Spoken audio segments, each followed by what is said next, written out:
Meus amigos, como construir a utopia da democracia plena em todos os países do mundo é o tema que abordaremos a partir deste momento, dando continuidade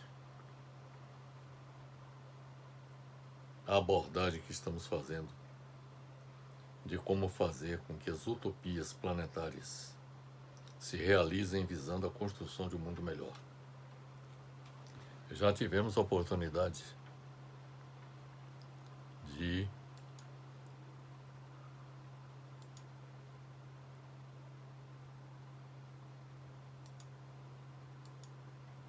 abordar no vídeo anterior como tornar realidade a utopia da paz mundial para evitar a eclosão da Terceira Guerra Mundial. Então, a partir deste momento, nós vamos abordar a segunda das utopias que nós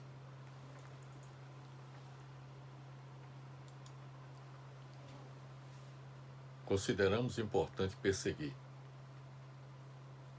A sua realização, conforme nós apresentamos no vídeo em que nós apresentamos como tema como fazer com que as utopias planetárias se realizem, visando a construção de um mundo melhor.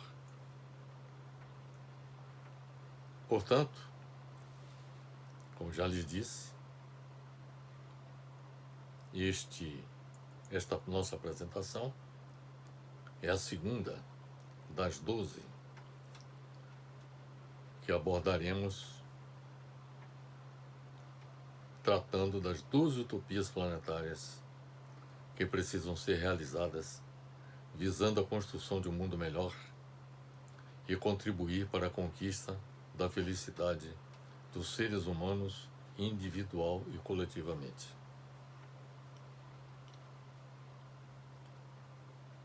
Nosso objetivo, com a nossa apresentação a partir deste momento, é apresentar a segunda das 12 utopias consideradas,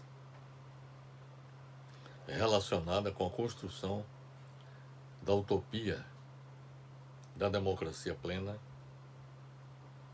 em todos os países, para eliminar a distopia representada por ditaduras e por falsas democracias que proliferam no mundo. Meus amigos, democracia é um regime político em que a soberania é exercida pelo povo. Eu creio que todos concordam com esta nossa definição. Os cidadãos são os detentores do poder. Na democracia, os cidadãos são os detentores do poder e confiam parte deste poder a seus representantes, para que possam organizar a sociedade em seu benefício.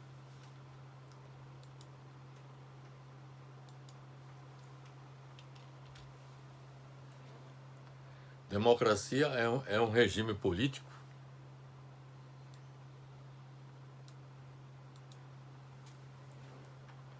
em que todos os cidadãos participam diretamente ou através de representantes eleitos na proposta, no desenvolvimento e na criação de leis, exercendo o poder de governação através do sufrágio universal. O contrário de democracia é ditadura, que é um regime governamental no qual todos os poderes do Estado estão concentrados em um indivíduo, ou um grupo, ou um partido. O ditador não admite oposição a seus atos e ideias, e tem grande parte do poder de decisão. É um regime antidemocrático, no qual não existe a participação da população. Então, com isso, nós definimos o que é democracia e o seu oposto, a ditadura. Existem alguns elementos geralmente aceitos por todos sobre o que tornaria uma sociedade verdadeiramente democrática. E esses elementos, esses 10 pontos que nós vamos citar agora, eu consegui reunir a partir de diversas visões a respeito do que seria uma verdadeira sociedade democrática. O primeiro elemento é que uma sociedade verdadeiramente democrática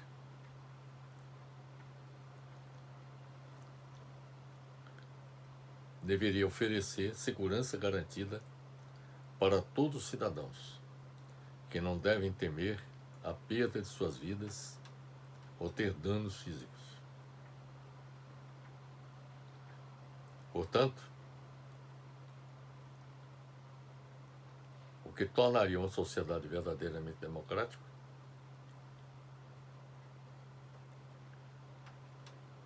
o primeiro ponto que eu gostaria de destacar é que ela deve oferecer segurança garantida para todos os seus cidadãos, que não devem temer a perda de suas vidas ou ter danos físicos. A segunda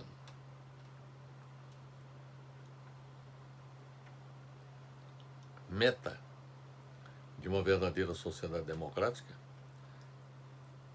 uma sociedade verdadeira democrática, deveria ter como característica prover assistência médica da melhor qualidade possível para todos os membros da sociedade. Seria o segundo ponto. Primeiro, garantir a segurança. Segundo, prover assistência médica para garantir a saúde da população.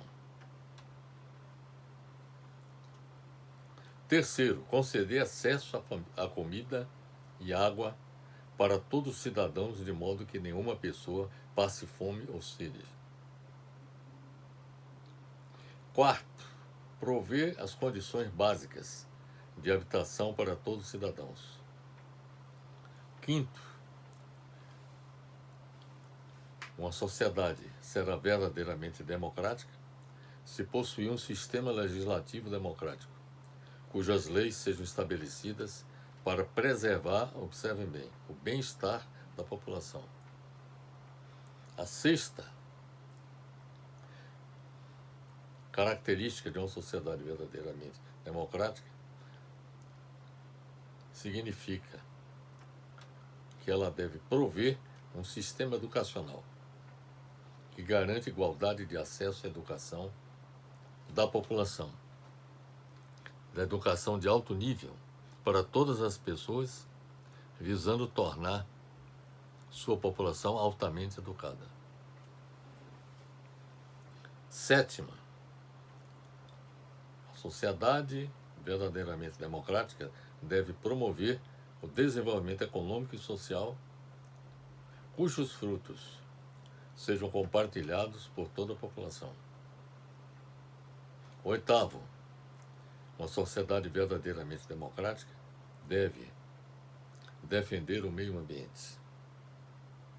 Nono, uma sociedade verdadeiramente democrática deve assegurar para a população a liberdade de pensamento, crença, religião, afiliação e expressão. Décimo, toda sociedade verdadeiramente democrática deve assegurar para a população o direito de participar das decisões de governo através de plebiscito ou referendo. Então, meus amigos, esta é a minha visão do que seja uma verdadeira sociedade democrática. Ela deve reunir esses 10 elementos que eu há pouco citei.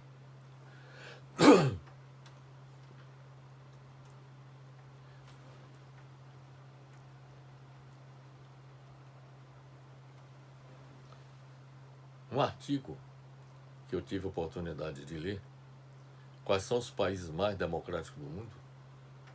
Depois eu vou informá-los de como acessar a este artigo.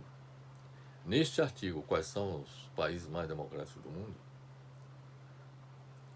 nós obtivemos o índice de democracia, que é um indicador que mede os países democráticos atualmente, considerando o grau dela em 167 países pesquisados. O Democracy Index, em 2022, é um material publicado todos os anos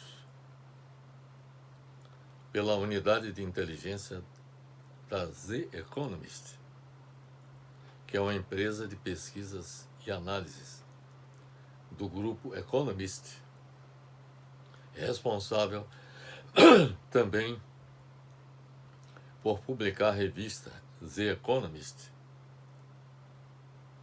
No resultado mais recente do Democracy Index, as maiores democracias do mundo são 10. Em primeiro lugar, Noruega. Em segundo, a Nova Zelândia. Em terceiro, a Islândia.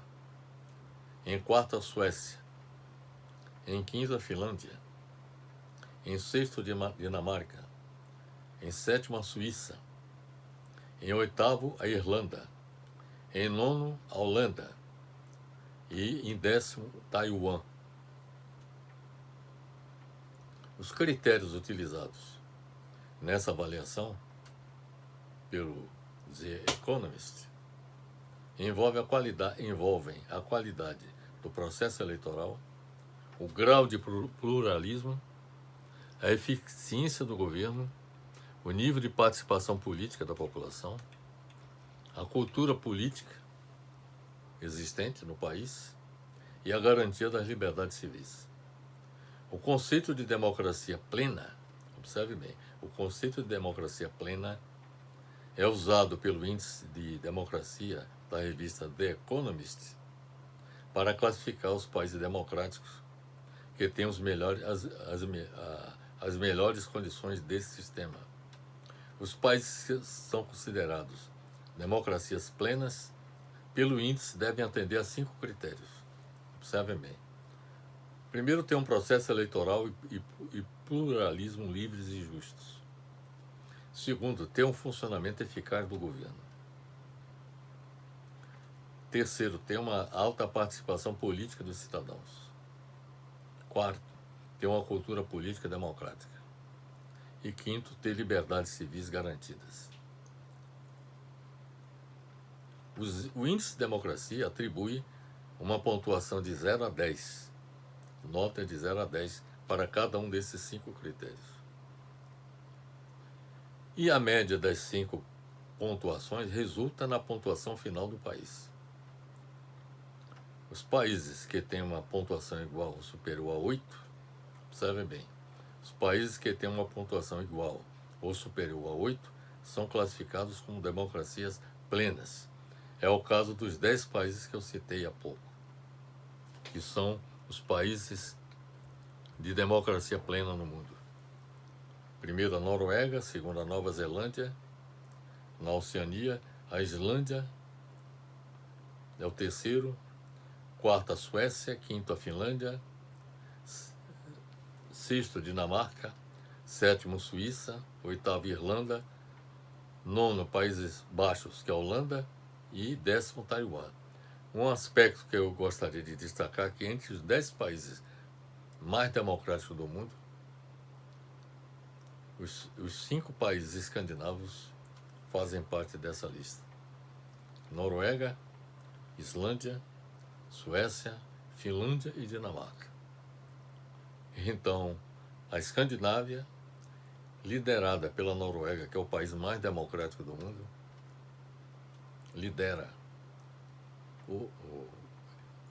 esse ranking entre os países mais democráticos do mundo.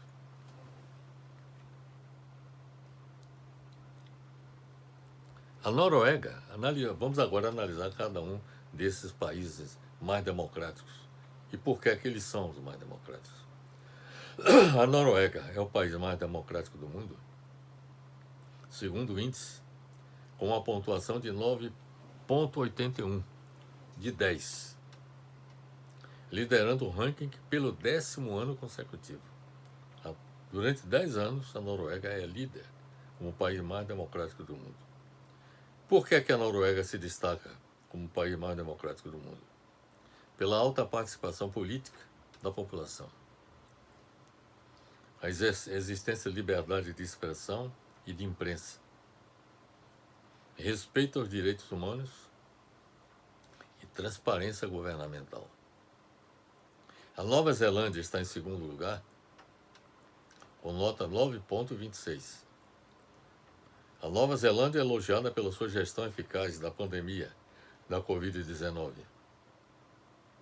que fortaleceu a confiança pública nas instituições do país e na liderança da primeira-ministra Jacinda Ardern. A Islândia fica em terceiro lugar no ranking,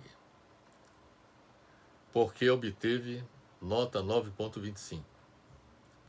A Islândia é reconhecida pela sua igualdade de gênero, diversidade política e cultura cívica.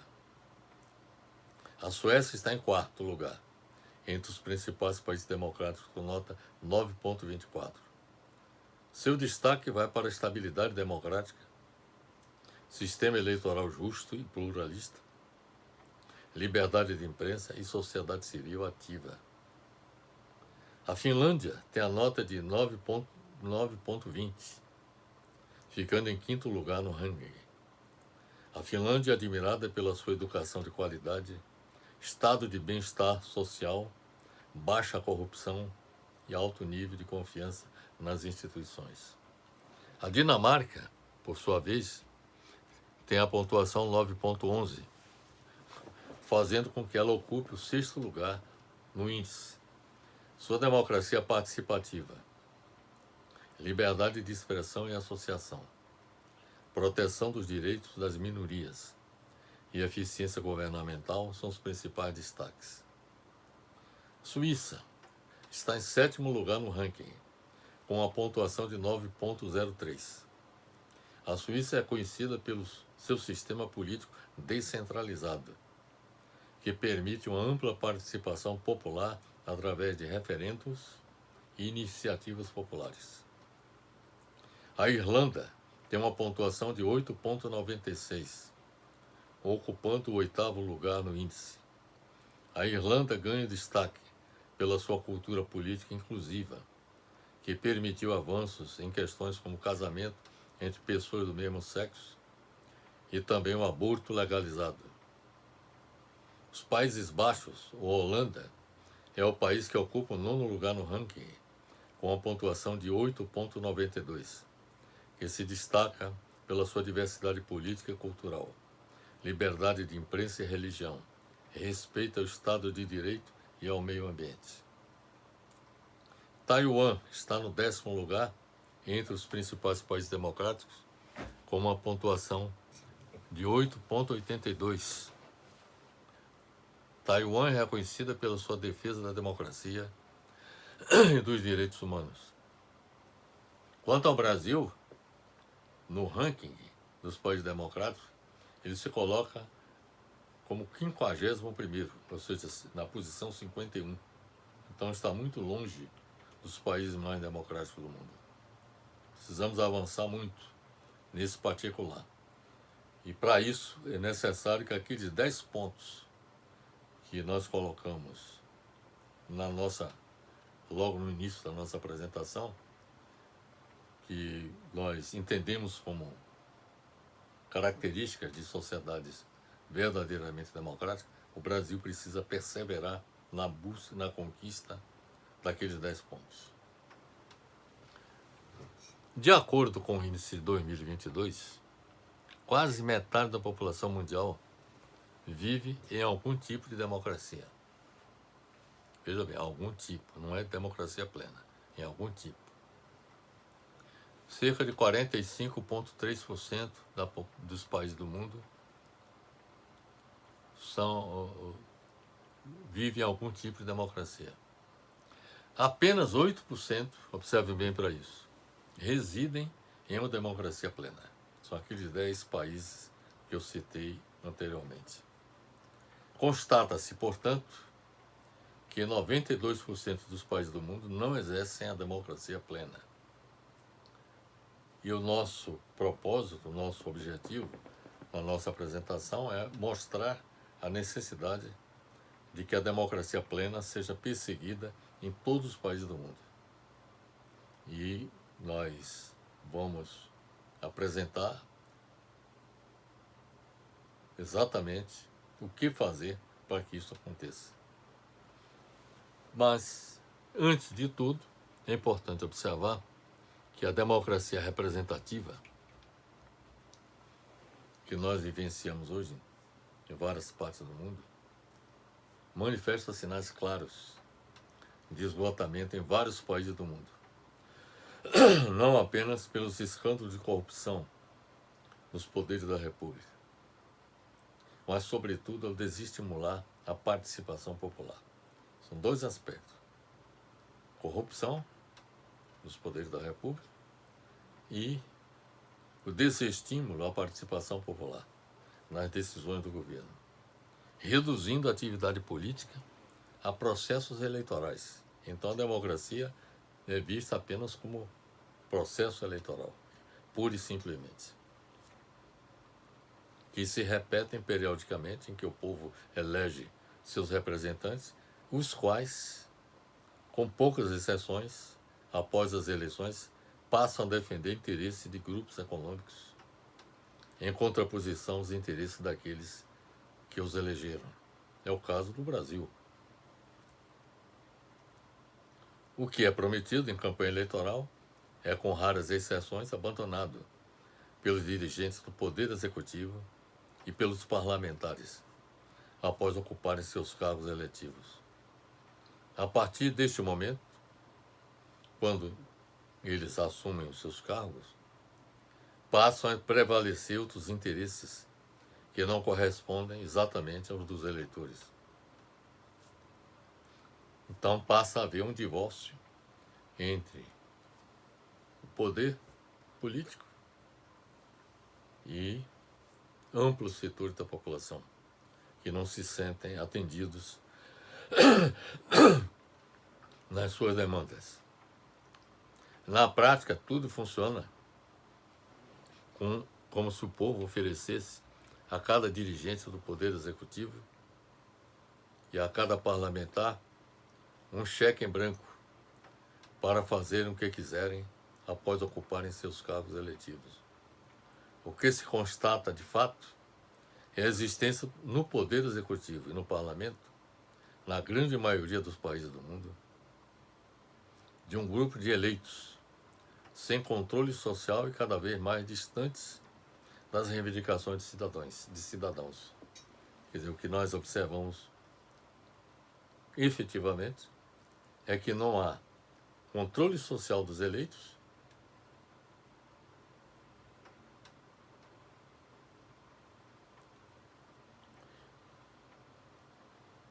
e o não cumprimento das promessas, com o não atendimento das reivindicações dos cidadãos. A ausência de controle social dos eleitos e o descompromisso dos eleitos com as promessas de campanha só tende a reforçar a ideia da inexistência de diferenças substanciais entre os partidos políticos que se transformaram em meros cartórios eleitorais e a aumentar a frustração com a democracia representativa e as instituições políticas.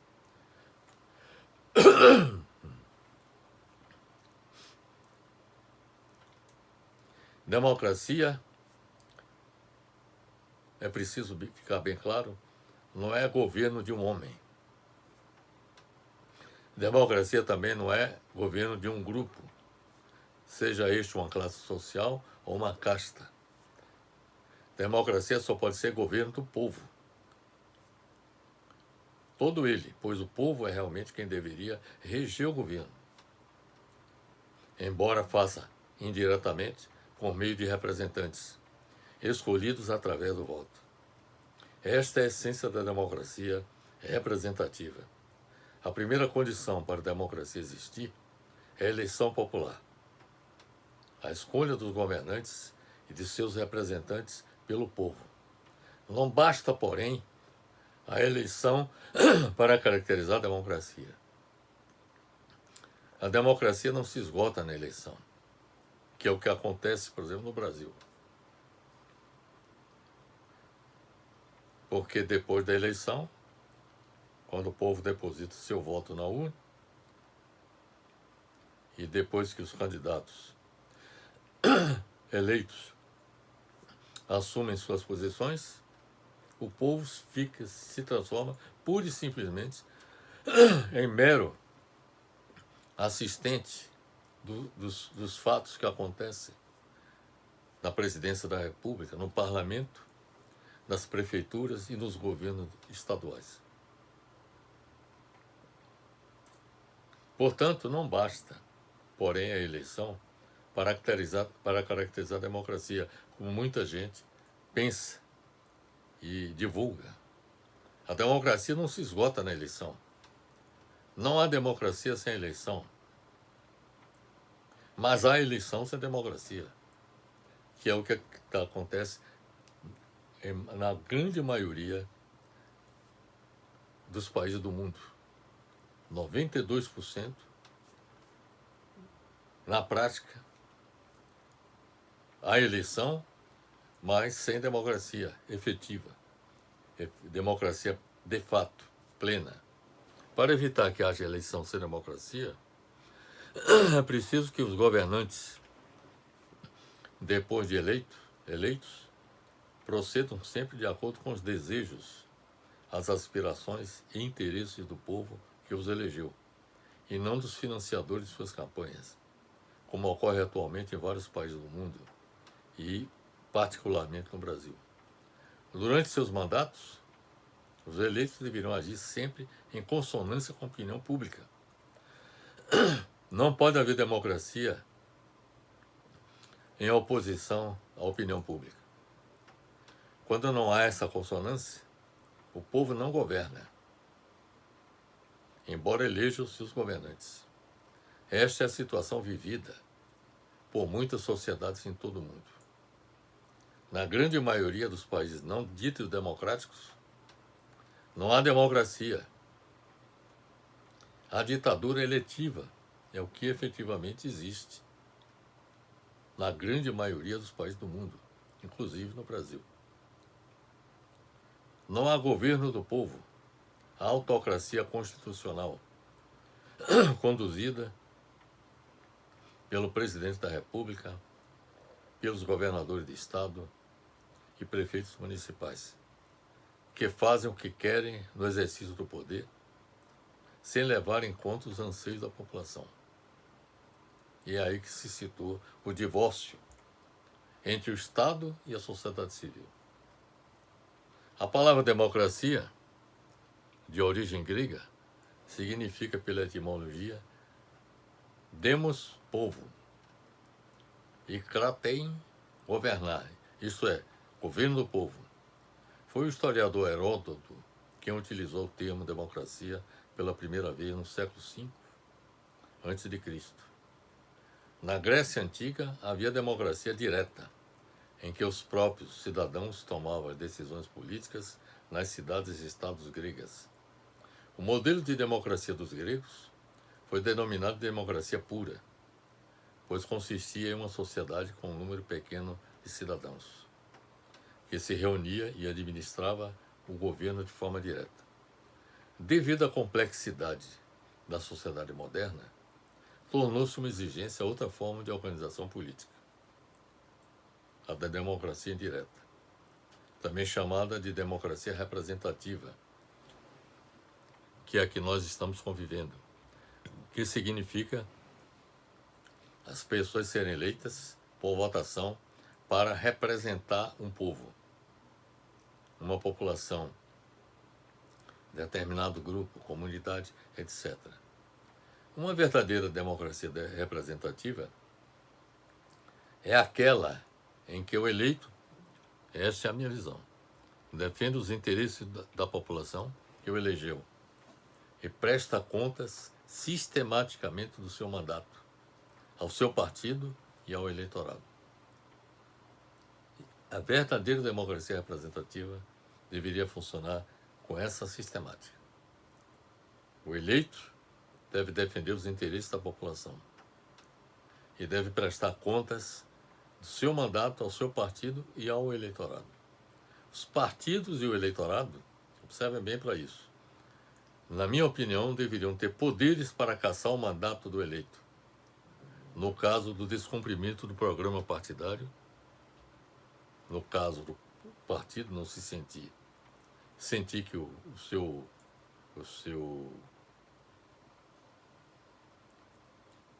representante não cumpre o programa partidário, e também o eleitor deveria ter poderes para cassar o mandato do eleito se suas promessas eleitorais não forem cumpridas e houver mau comportamento por parte do eleito.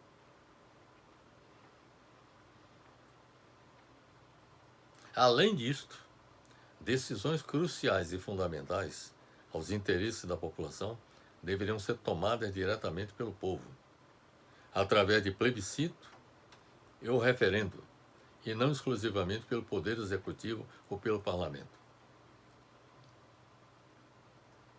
Uma decisão crucial que o povo deveria participar diz respeito ao orçamento da República, que, de modo geral, é tratado entre os representantes do Poder Executivo e do Parlamento, que definem o tamanho do orçamento e os recursos que devem ser destinados para diversos fins. Na minha opinião, o orçamento deveria ser deliberado, decidido através de plebiscito ou através de referendo pela população. Para eliminar as distorções da democracia representativa no mundo, aí é a minha opinião de como resolver esse problema do déficit de democracia existente no mundo. Nós temos um déficit de 92% em termos de conquistar a democracia plena. Para eliminar as distorções da democracia representativa do mundo, torna-se indispensável a institucionalização da democracia participativa, com o uso do plebiscito ou do referendo, como já acontece em vários países europeus, particularmente na Suíça e em vários países na Escandinávia, considerada o modelo ideal do exercício do poder político, pautado no debate público entre governantes e cidadãos livres em condições iguais de participação. Plebiscito e referendo são consultas ao povo para decidir sobre matéria de relevância para a nação, em questões de natureza constitucional, legislativa ou administrativa. Deve lidar com todos os aspectos da questão, seja do ponto de vista constitucional, legislativa ou administrativa. A principal distinção entre eles é de que o plebiscito é convocado previamente à criação do ato legislativo ou administrativo, que trate do assunto em pauta. E o referendo é convocado posteriormente, cabendo ao povo ratificar ou rejeitar a proposta que venha do Poder Executivo ou do Poder Legislativo.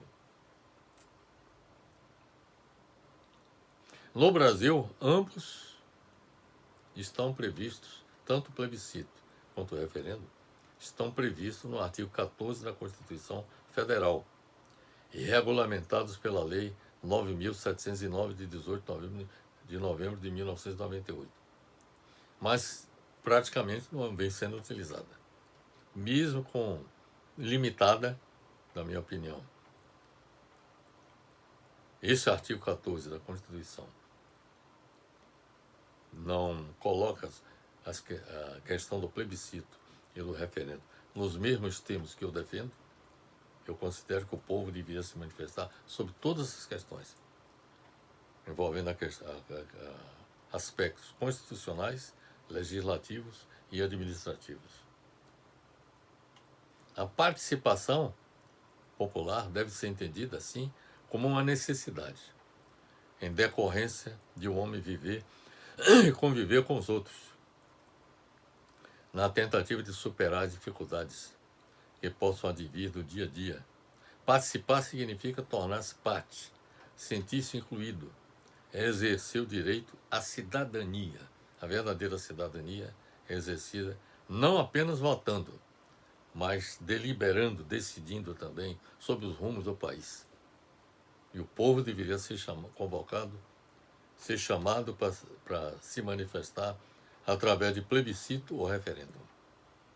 O fracasso da democracia representativa, como é praticado em vários países do mundo, está abrindo o caminho para o seu próprio fim, se constituindo de terreno fértil para o advento de regime de exceção ou ditaduras, diante da frustração da maioria da população que percebe a cada dia que participa de um engodo ao eleger falsos representantes. Essa insatisfação com a democracia representativa já se manifesta em cada eleição no crescimento dos votos nulos e brancos, bem como nos protestos nas redes sociais. Isso em todas as partes do mundo. Para construir a democracia plena, na grande maioria dos países do mundo, é preciso que haja a convocação de uma Assembleia Nacional Constituinte em cada país, com o propósito de institucionalizar a democracia participativa plena, a fim de que o povo aprove ou rejeite as decisões que sejam tomadas pelos poderes da República, através de plebiscito, referendo, entre outras medidas. Só assim é que podemos afirmar que um país exerce democracia plena. A construção da utopia da democracia plena, na grande maioria dos países do mundo, se impõe diante do avanço do neofascismo no mundo. Da mesma forma que o fascismo e o nazismo implantados, respectivamente, na Itália e na Alemanha, durante as décadas de 1920 e 1930 do século XX, o neofascismo busca destruir a democracia para implantar um Estado forte e ditatorial, cuja autoridade seja imposta através da violência, da repressão e da propaganda política. Os fascistas e nazistas chegaram ao poder, respectivamente, na Itália e na Alemanha por vias legais, pela via eleitoral, democraticamente, para depois destruir a democracia. Da mesma forma que o fascismo e o nazismo, o neofascismo emergiu na era contemporânea com os clamores emocionais e irracionais, baseados em promessas másculas de renovação do vigor nacional. As Forças Armadas e a polícia não se contrapuseram à violência fascista na Itália de Mussolini, nem à violência nazista na Alemanha de Hitler. As Forças Armadas e a polícia se colocaram também a serviço do fascismo na Itália e do nazismo na Alemanha. A história mostra que as instituições republicanas nem sempre foram uma barreira ao fascismo. Isto quase aconteceu no Brasil com o governo Bolsonaro. Por pouco, o neofascismo não seria institucionalizado no país. A democracia precisa ser fortalecida na grande maioria dos países do mundo diante das ameaças concretas à sua existência, oriundas de forças políticas de extrema-direita. O fracasso da democracia representativa, na grande maioria dos países do mundo, está contribuindo para o agravamento dos problemas políticos ao abrir caminho para o seu próprio fim, se constituindo terreno fértil para o advento de regime de exceção diante da frustração da maioria da população, que percebe a cada dia que participa de um engodo ao eleger falsos representantes. Tudo isso explica o fato de haver no Brasil, desde 2013, grande mobilização social que começou com uma onda de protestos em São Paulo e se espalhou por várias cidades brasileiras.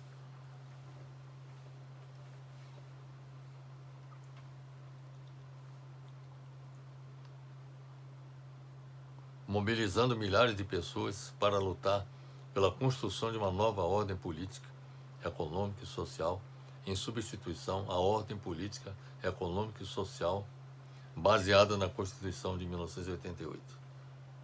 Foi assim que surgiram grupos políticos de extrema-direita neofascistas, que buscam a purificação da sociedade brasileira com a implantação de uma ditadura para livrar o Brasil das influências tóxicas de partidos e lideranças políticas de esquerda e seus aliados, os quais são por eles considerados culpados pelos males em que vive a nação brasileira.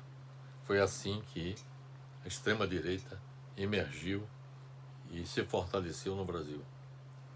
A implantação de uma democracia plena depende da mobilização da sociedade civil, pois somente com a mudança na correlação de forças na sociedade é possível contrapor os interesses da maioria da população à lógica repressiva e corporativa do aparato estatal, dominado atualmente por uma minoria. O espaço das eleições, única conquista que parece ter restado das intensas mobilizações pela democratização do Estado em vários países do mundo, mostra seus limites ao ficar dissociado da mobilização social e da possibilidade de controle dos eleitos pelos cidadãos. Para evitar o fim do sistema democrático no Brasil e em outros países do mundo, não basta confiar nas instituições republicanas, que podem sofrer mudanças contrárias aos interesses da grande maioria da população, através de projetos de lei e emendas à Constituição por parte das forças políticas oponentes do sistema democrático. Como no Brasil houve ameaça de que isso acontecesse, e aconteceu em outros países do mundo. Por exemplo, recentemente em Israel, houve uma decisão do parlamento de retirar os poderes da Corte Suprema israelense, de julgar, de ser a última instância de julgamento, de decisão das questões de natureza constitucional, legislativa e administrativa que sejam levadas a um impasse. O primeiro-ministro Netanyahu de Israel enviou um projeto de lei ao parlamento que aprovou que a última decisão seria do parlamento. Trata-se de uma decisão de extremista de direita de Israel, que com essa decisão significou um retrocesso do ponto de vista democrático. A sociedade civil israelense continua mobilizada na luta contra esta agressão que se pratica contra a democracia no país. Mas, como já lhes disse, para evitar o fim do sistema democrático atual no Brasil e em outros países do mundo, não basta confiar nas instituições republicanas, que podem sofrer mudanças contrárias aos interesses da grande maioria da população através de projetos de lei e emendas à Constituição, por parte das forças políticas oponentes do sistema democrático. Para evitar que isso aconteça, é preciso que seja constituída uma frente ampla Essa é a minha tese. Para evitar que haja essa ameaça ao sistema democrático no Brasil e no mundo, é preciso que seja constituída uma frente ampla, democrática e antifascista no parlamento e na sociedade civil, para defender a democracia plena e lutar contra os atos das forças políticas de oposição ao sistema democrático que sejam contrários aos interesses da grande maioria da população e da democracia em cada país. Nos países onde existem ditaduras, deve-se constituir uma frente ampla para lutar por sua derrubada e pela implantação da democracia representativa plena. Então, meus amigos, são essas as considerações que eu teria a fazer a respeito de como construir a utopia da democracia plena em todos os países do mundo. Eu gostaria de observar que, para efeito de nossa apresentação, nós levamos em conta o artigo e o vídeo com o mesmo título, Como fazer com que as utopias planetárias se realizem visando a construção de um mundo melhor. Quem quiser ter acesso a esse artigo, eu sugiro acessar o site www.academia.edu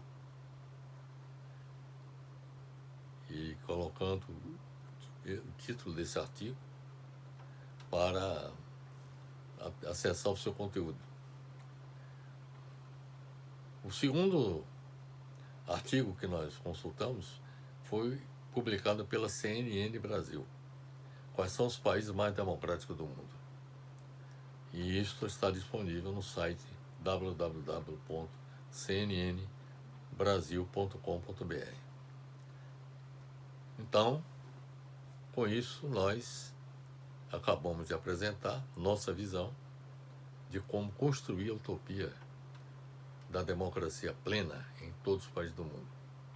E como vocês podem ter constatado, com base em nossa apresentação, que apenas 8 países do mundo exercitam a democracia plena. O ponto que eu queria observar para todos vocês é que países, grandes potências, não se situam entre os países democráticos, como é o caso dos Estados Unidos, da França, da Alemanha, que não praticam, não exercitam a democracia plena. E não é por acaso que nesses países os conflitos sociais se agudizam a cada dia que se passa. Portanto, meus amigos, eu espero que tenha sido esclarecedor com relação a como construir uma democracia plena em todos os países do mundo.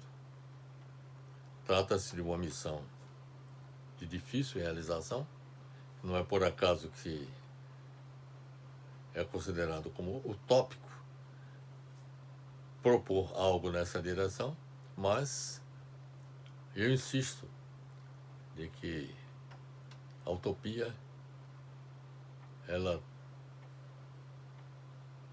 tem que ser enfrentada para que a humanidade possa avançar, evoluir em benefício de todos os habitantes do planeta. É por isso que eu estou propondo que a democracia plena seja implantada em todos os países do mundo. Meu abraço fraternal para todos.